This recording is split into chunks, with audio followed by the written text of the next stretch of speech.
So my question would be, let's go back to October the 8th. What should have been Israel's response to that, given the scale of it? True. All right. Yeah. What should be the response? Come on now. Well, first and foremost, there had to be a response. They're embedded amongst listen, I'm not an IDF minister, but what I can say is, going back to that Beeper attack, it seems pretty precise. So I just don't buy the BS of we actually just have to take down entire towers and buildings. It doesn't even make sense. I mean, I'm not an engineer. Yeah, you're not an engineer, so of course you don't understand. But you just think that this is just so easy. They did the Beeper thing, right? It's so easy. The Beeper thing. Come on now, guys. Milking the Holocaust narrative in the same way that Black Americans were milking the slavery narrative, and essentially saying, we lived through this and we survived this, and so now nobody can say that anything we do is wrong. I understand the logic that she's using, and it hurts for me to kind of go against it, but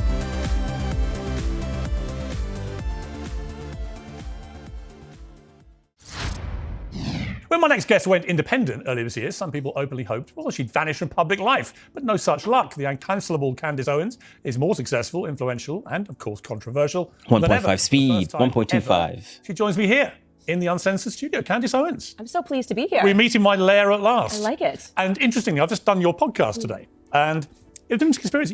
You were nice. I mean, you were sort of human. You were warm. You were sort of quite friendly. You were charming. All right. My biases on Candace Owens.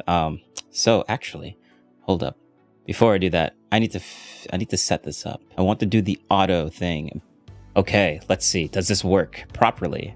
Charming. I waited for the sting in the tail, the combat, the gotchas. It never happened. It never happened. All right, let's go. Let's see. Does it? Yes. There we go. Perfection. Automatic. Live. I am a genius. I'm actually so nice. Either you're massively misunderstood, or you're softening your old age. What's happening here? No, I am always nice to everyone. I'm just on the receiving end of so many gotchas, and I'm constantly in defense mode. So people see me and they perceive me as always battling. And actually, I'd rather just exchange ideas and learn what people believe. But it's just not possible today in today's social economy of just constantly trying to get each other. And I've proved Piers Morgan's racist. See, I tricked him. That is true. That is actually kind of true. Not gonna lie. You are. It's very interesting because I've got a theory. This is. Especially when you listen to Destiny. I had to put his name. Had to say his name. The remake of Trump, for example, is that in the longer form interviews he gave in the election campaign, the big podcast, Joe Rogan, 3 hours and so on, people heard and saw a lot more of him than they normally did. And they liked what they heard and saw. And he liked the response he was getting. And it went from being endless combat with the legacy media, where it's like press conferences, bang, bang, bang, bang, bang. It's 10-minute soundbite interviews, bang, bang, bang, bang, bang.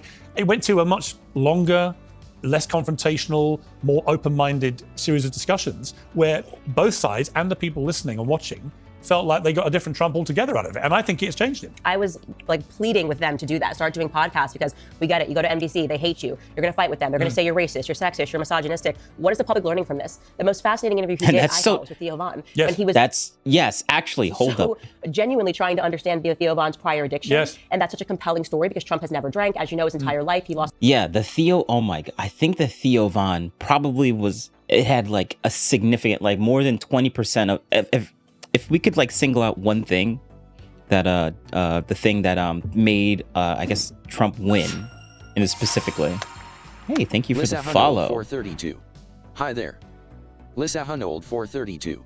What's up? I'm gonna turn off TTOS because you're new, and I don't know if you're some person that's gonna ask me about my favorite game, and then ask about what do I like, and then ask to do some art, and yeah, I'm not interested. Thank you very much. Not interested in paying for any art. Thank you very much. Had to shut you down right there. I want to continue watching my Candace Owens, or the Queen, as one of my friends would say.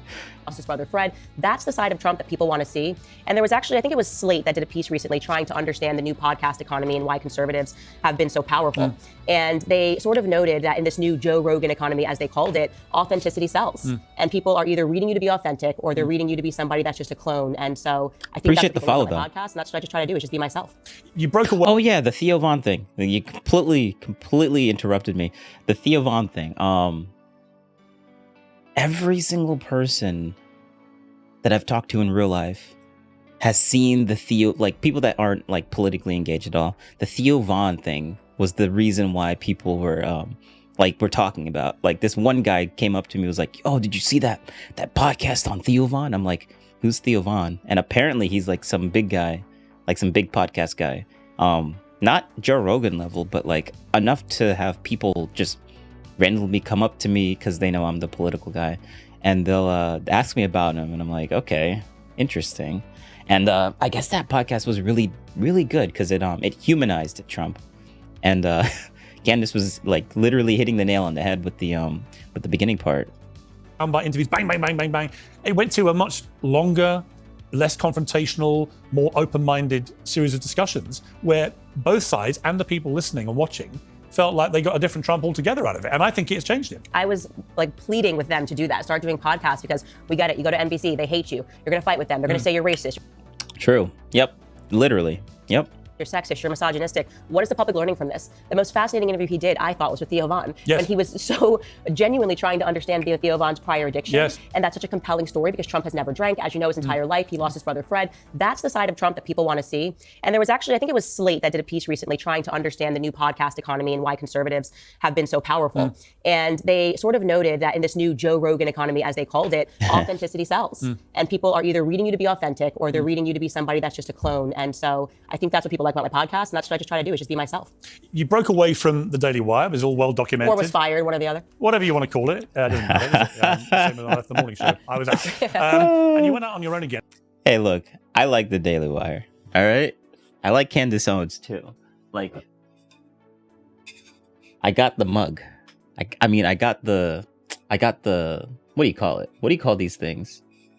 What do you call these things? A flask? I got the mug. I don't want to say mug because I actually have the Crowder mug. So like, yeah, I like all of them. I like all of them. The only one I don't got is a Timcast bag, their coffee bag stuff. And I mean, it's a tricky thing to do that when you've been part of a big media conglomerate success story in new media like Daily Wire. You go out on your own. How did you feel when you went catapulting back into independence, and how's it worked out for you, do you think? You know, I think for most people it's easier because you leave and they're not trying to sort of tarnish your reputation. I kind of left in a period where there was just a full-blown effort to cancel Candace Owens. Like, it was like, we don't want her to be able to survive. It was every petty smear that you could possibly come up with. And I wasn't expecting that, especially after working as hard as I did at the Daily Wire for 3.5 years. But I loved it because you need those reminders in life. Like, you fight the hardest when your back is against a wall. And so I just turned it around and it motivated me. And I was just excited about being able to take on conversations. I'm not going to lie. When she left the Daily Wire, she seemed to be quite antagonist. The way that she felt like she had to censor herself in order to leave the Daily Wire. I mean, in order to stay with the Daily Wire. And I understand that. But I understand why the Daily Wire had to let her go. Whether she left or she got fired doesn't really matter to me. But there was a specific subject that you just really did not, you had to be kind of sensitive about, and Candace wasn't going to be charitable or sensitive about. And it probably is because of how crude and crass she is at like, she's very insensitive when it comes to talking about the Black community. And she ended up doing the same thing with Jewish people after like October 7th, and that was just not gonna fly. And yeah, she doesn't like to censor herself. When you're a part of a larger organization, do have to do a little bit of self-censor. But it'll definitely come off as crass and kind of mean, especially when like October 7th kind of like just happened. Because, well, you know, maybe the execs don't think that or don't believe that. You have to kind of convince them about your side. And so it's been just a tremendous opportunity, so much growth. And my husband's absolutely brilliant. So he figured out the business side of it. And I just do what I do best, talk on the internet. I like all the Daily Wire guys, and I like you. And if that gets me cancelled, so be it. But I do. And it was a shame to me that you all fell out like that. Do you think you'll fall back together in a more friendly way or not? You know, I don't even think of it as a falling out. I think we're just different people at the end of the day, and I think that's okay. You don't have to be friends with everyone. I was never friends with Ben Shapiro. He didn't even work in the office, so I think people think that we're all working together all day. I still maintained my friendships with all of the other hosts that I saw every day, and I learned a lot there. So I have no regrets about the time that I spent there. Tons of lessons learned. No hard feelings whatsoever because, you know, I made my show bigger and was able to lean in more into being myself. So who's to be upset about anything? One of the narratives at the time was that... Good. Putting that behind her. I like that. You're anti-Semitic, as you know. And on Sunday, you were named Damn, Piers, you're just going hard. Stop anti-Semitism. It said you like Piers Morgan knows how to inflame, man. He knows how to inflame. Blew the competition away with more votes than anyone in previous years. And their founder, Leora Rez, told the New York Post, Candace Owens Witch's brew of anti-Semitism drew from vile medieval blood libels, claims that Jews drink Christian blood, conspiracies that Jews are paedophiles who control the media and are taking over America, modern toxic anti-Israel hysteria. There is no psychotic rabbit hole too extreme for this poisonous hater. Now, all right, so I was watching this and I got like, 50% through the entire podcast. And I was like, I gotta watch this live. I gotta get my stuff live. So like I've listened to a little bit of this, but I kind of just, I was passively consuming it. Like I wasn't even like really listening to it because I was doing something else at the same time. But this is Globalize my agenda 69. W takes Piers. Hey. Globalize my agenda 69. Say it how it is. Yes, true. we'll come to the specifics of that charge, which are obviously pretty full on. This general feeling that people have. I'm glad you're back, Global. Anti-Semite. Address that head on. Well, it's actually not even a general feeling. So that what's really remarkable is if you go underneath that post or go find the New York Post post, every single comment is in my favor. And so we've gotten to this point now where the charges of anti-Semitism are kind of going through the exact same routine that the charges of racism did back with BLM. Like first, people took it very seriously. Like if I said, Piers, you're a white supremacist, you would have just been astonished because who wants to be called a white supremacist? But then you started to realize this was about power, and this was about control, and this was about trying to manipulate people to take your perspective. And post October 7th, you had what I refer to them as like the Likud party media in America. I count the New York Post among them, who just insisted that unless you agreed with everything that Bibi Netanyahu was doing and towed a very specific line, they were going to smear and libel you and ruin your life. And, a lot of people, I think, shirked at that and kind of wanted to keep their head low. I didn't play. Yeah, I mean, I understand why people, well, she's going to say it. That game with my own community. I was willing to take all of the figurative bullets with that line. They were going to smear and libel you and ruin your life. And, a lot of people, I think, shirked at that and kind of wanted to keep their head low. I didn't play that game with my own community. I was willing to take all of the figurative bullets with Black America calling me a race traitor, Yeah, literally. I'm not going to repeat what I said before, but that's just the way she is. It's not specifically to Jewish people, but I understand why Jewish people after October 7th really did not like the way that she was not showing any charitability at all with the situation on the ground, and she has her own biases kind of against it because there's I think she thinks that there's a genocide, and I don't think that, but I can understand why she thinks that, but she doesn't go as far as supporting the other side.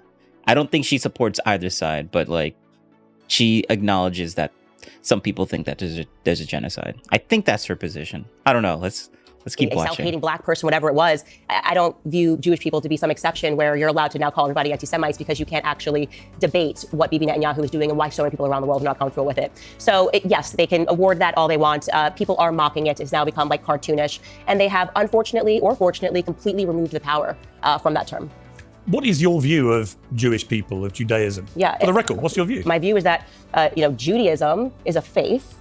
Israel is a state, and it is not above critique, and that what Bibi Netanyahu has done to the Palestinians since October 7th is a Holocaust. It is a Holocaust. Okay, so I agreed with her until she said that last part. But let's keep going. That is being committed on Palestinian children and women. And I'm not going to quiet my perspective on that, to kowtow to whatever the prevailing narrative is at the New York Post. I had Dan Bilzerian on Uncensored recently. I got to say, it took a pretty shocking turn, the interview. I hadn't fully factored in just how, in my opinion, after talking to him, brazenly anti-Semitic he is. And this included this clip here. Do you not understand why Jewish people might feel a sense of victimhood, given that 6 million of them were killed in World War II by a genocidal monster in the Holocaust? Do you not understand why that might make Jewish people feel that, yes, they have indeed been victims?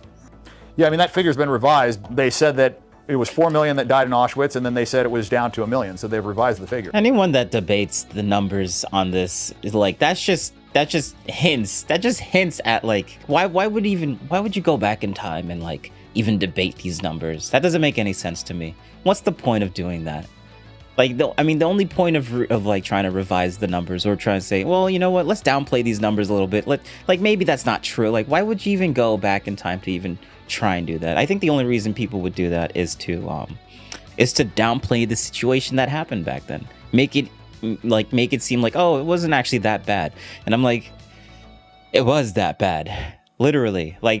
The difference between what's going on now and what happened with the Holocaust is that the Holocaust was unprovoked. There was no reason for that to happen. Jewish people didn't do anything to Germany. Germany just decided to do that because of a powerful dictator that had, I guess, maybe he felt slighted by one person that may be Jewish or not. I think that was like the conspiracy theory or whatever. But like, I think it borderlines anti-Semitic, like in my mind. It's not 100% depending on how you talk about it, but going down that trail it doesn't look good. Well, how many people? How many people do you think were killed in the Holocaust? 271,000 that died in Auschwitz. How many do you think were killed in the Holocaust? I don't know, but I would bet my entire net worth that it was under 6 million. The evidence all says that it was less than 6 million. I mean, just the mathematics don't work. Like, you can't cremate that many bodies. I'm sorry, but I just find that unbelievably offensive, and I'm not even Jewish. You see, this is where I'm like you. I think there's been a weaponization of all these things.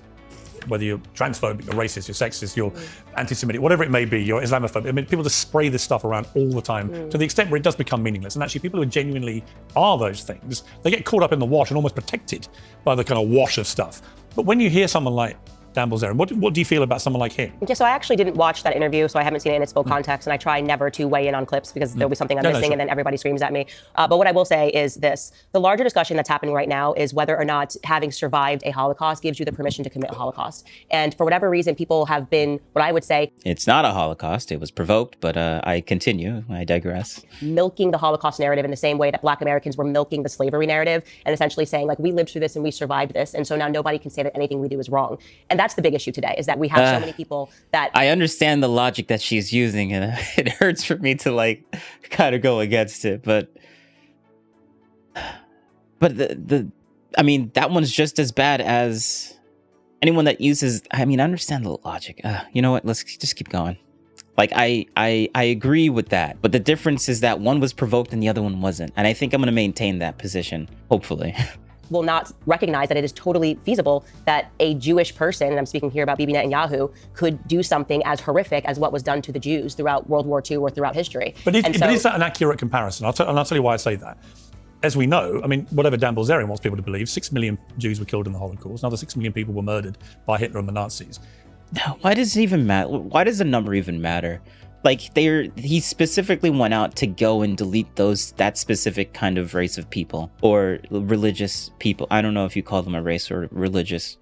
Like, that doesn't, like, why does the number even matter? Like, the act of trying to do that, in my mind, I think it's just as bad because the intent is like exactly the same as whether it was 6 million, 10 million, or 2 people. I think the punishment should be less severe if it was 2 people, but we're not talking about the punishment. We're talking about the moral impact or the intent, or if it justifies a certain thing, which I don't think it should.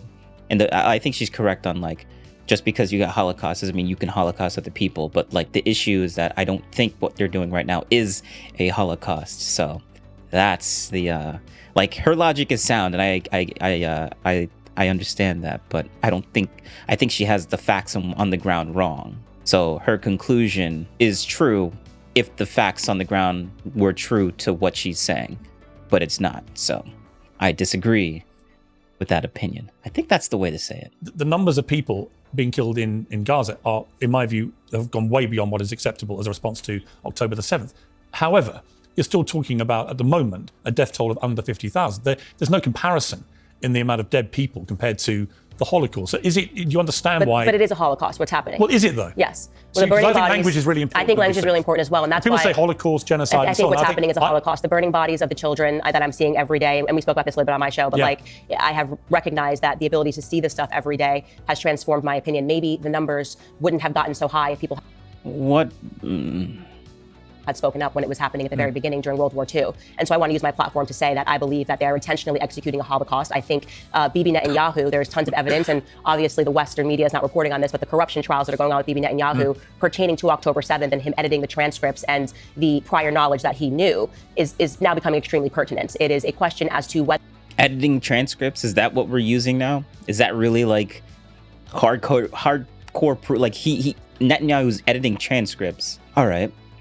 Give me some facts, though. Give me some facts. Like, editing transcripts, that doesn't necessarily mean that he's trying to commit a Holocaust. Whether or not he allowed the attacks to take place, essentially. Allowed? Oh my God, why? I hate that. That's so...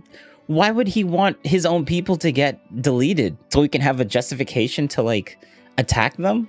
Is that really like worth it? People just have these weird conspiracy theories against like these guys, and that's so dumb. Like all right, whatever. To then be able to go in and to commit this Holocaust against the Palestinians. Now, based on everything that I've looked into, like if there was a pattern of him doing that with other circumstances, you're gonna have to give me that. Like this one time that this happened, maybe that could be true, but like I have a hard time believing that, especially when this is only one instance of. That's a funny face she has. Wait, hold up. Let me pause this toggle thing. There we go. Look at that. That's a good face. That's a screenshot.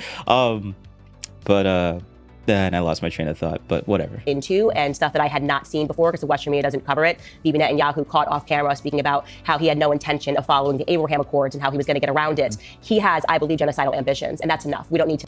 Going around the Abraham Accords, that's genocidal ambitions? I don't necessarily agree with that.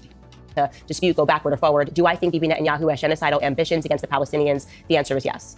Do you think he's a war criminal? Yes. I believe he's a war. If that's true, and he has genocidal like ambitions for the Palestinians, why is there like so many like Palestinians in Israel proper right now being treated exactly the same way as Israeli citizens in Israel? Like if that was true, that he has genocidal intent for that specific group of people, like what happened with the Holocaust and Jews, why is he treating every single Palestinian that's in Israel proper, that has like a citizenship in Israel, exactly the same way as like a normal Jewish person in Israel? Like, that doesn't make any sense to me. And I don't think she even knows that. And that's the problem with what I think Candace is talking about. Like, she doesn't even know that fact, which is true. Or criminal. And I think that the issue is how much power he has, particularly in America. And I want to make sure that I'm just crossing, or I guess making that clear to people across the pond. You know, in America, we have lobbying. You guys don't have lobbying here. And so this is why it might seem... We do, but not to the same degree. Yes, like AIPAC spent $100 million in our elections. And what that means is that they're able to write fellowships, they're able to pay journalists, they're able to pay people to attack and take down people who speak against their initiatives. And they are, AIPAC, I would say, is very much pro-Likud party, pro-Bibi Netanyahu. And this is why you have seen people like me being attacked in the way that they have been attacked for what I believe is just a human stance on what's happening to the Palestinians. I don't care if you had flipped it, if it had not been Israelis, if it had been, you know, if it had... I want to know what Candace Owens' stance on October 7th is. I want to know what her stance is. Been Christians doing this to Muslims, I would say the exact Interesting same how she hasn't even said that. But there was a ton of evidence that Netanyahu allowed October 7th to take place, including the things that we wait, she just did. If it had been Christians doing this to Muslims, I would say the exact same thing based on the images that I've seen. But there was a ton of evidence that Bibi Netanyahu allowed October 7th to take place, including the things that... Oh, really? So she thinks that she actually does believe that the prime minister or the president of like Israel like allowed October 7th to happen on his people. Like that's a legit thing that she actually believes. That's I want to see that evidence. That's what I want to see. That we found out, because I now read Haaretz daily to You don't actually think he knew it was going to happen? Well, let's just talk about the facts. We don't have to speculate on that. What we do know is that they did intercept the hostage plan before it took place, right? The 250 hostages that came out in Haaretz media. Okay. Let's break that down. They intercepted a plan. So what is Netanyahu supposed to do with that, with knowing that there's going to be a plan with this, right? What is he supposed to do? Invade Gaza automatically because of a plan? Is that what you would want him to do? You realize how, like, if Netanyahu just randomly you know, we saw this plan. It could be fake. We don't know. But we're just going to invade because based on this one piece of evidence of a plan, like, that would not go over well at all. We also know that Egypt gave them a warning that the attacks were going to take place. Egypt said that they were being ignored. That was a fact. I've been to Israel. Have you been to Israel? We know it's the size of New Jersey. We know that it takes 15 minutes to get from one end to the other. And we know that every 5 feet, there's a person in your face holding a gun. That attack went on for 2 hours without interruption. I find that hard to believe. No, that's easy to believe because October 7th, 2020 was a Saturday. And you know what Jewish people do on Saturdays? They stay in their, they stay in, it's the Sabbath day. They don't go out. They stay inside.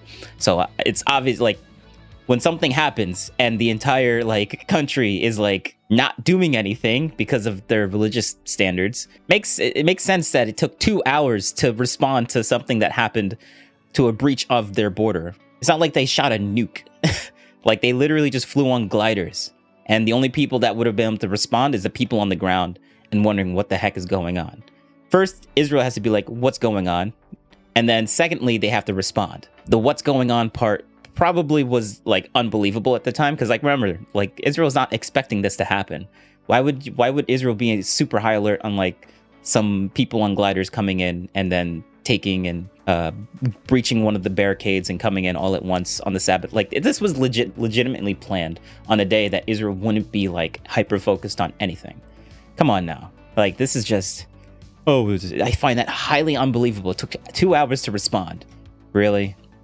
On the Sabbath day? Really? You're not even Jewish. And so like, of course you wouldn't understand.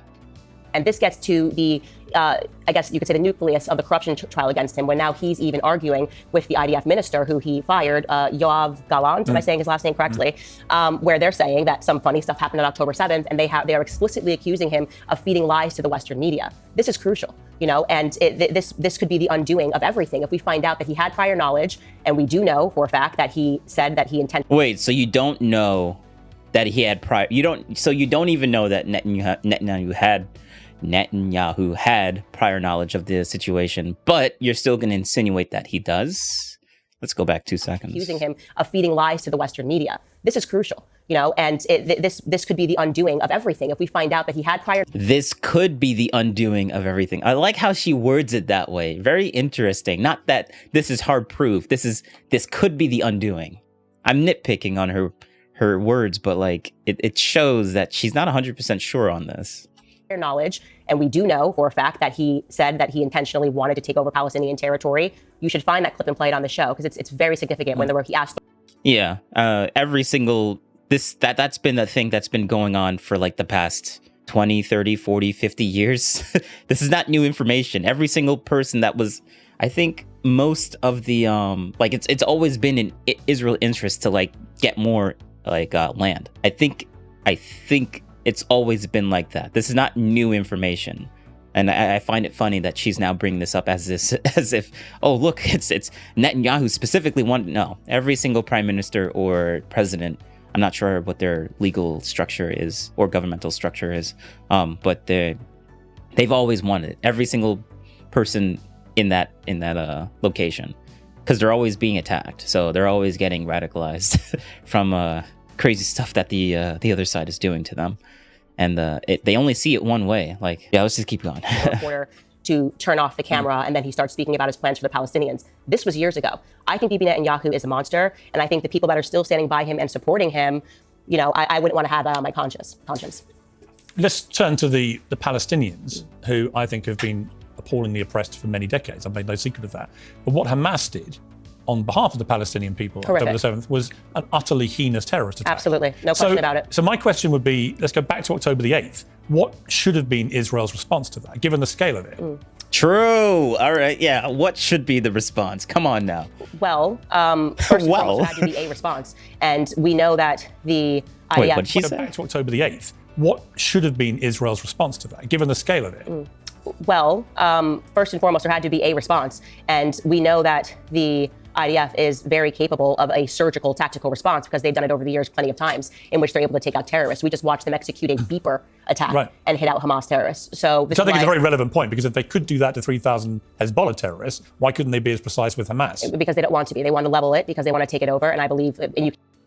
Bro, the only reason the pager thing happened is because this was like their backup plan for just in case if something did happen with them. They were not expecting Hamas to do this. So, like, of course, they're not going to have a year's, almost decade-long plan to do something about it. Like, bro, like, 10 years ago, they would have to, like, know that this was going to happen with Hamas. They had no issue. I don't think they had any. Well, they should have had issues with them when they took over the. Maybe that should have been a wake-up call for Israel, because when the government of the other side is deleting their own protesters, if they're able to do that, then they probably will want to delete more. If they can delete their own civilians, then other people outside of that is probably fair game to them as well. Just saying. That would be one thing of hindsight. This was back in October, at least 2006. So like, yeah, there was definitely some warning. 69. Hi again. Hello, hi. What's up? You can see this, by the way, in the videos of the settlers dancing. I mean, why do they have settlers already ready? That does not seem strange that this quickly you already have settlers that are going in and taking over the territory, and you're hanging, children's toys. Well, what should Israel have done though? What would they should have just taken out the Hamas terrorists. How do you do that when? Yeah, exactly. How do you do that? Like, they're in tunnels. What do you mean? Like, this is not some video game where you could just automatically just strike people with lasers or whatever. Like, they're embedded amongst civilians. Listen, I'm not an IDF minister, but what I can say is, going back to that beeper attack, it seems pretty precise, and they're bro. Yeah, the beeper attack was only precise because it was almost a nearly long decade plan of this happening. Come on now. Many examples of them doing that in the past. So I just don't buy the BS of we actually just have to take down entire towers and buildings. It doesn't even make sense. I mean, I'm not an engineer. Oh, yeah, you're not an engineer, so of course you don't understand. But you just think that this is just so easy. They did the beeper thing, right? It's so easy. The beeper thing. Come on now, guys. Like, bro. You don't even know. Engineering major, but if you're telling me that there's a tunnel under everywhere, you only have to hit a tunnel at a couple of points to render it completely useless.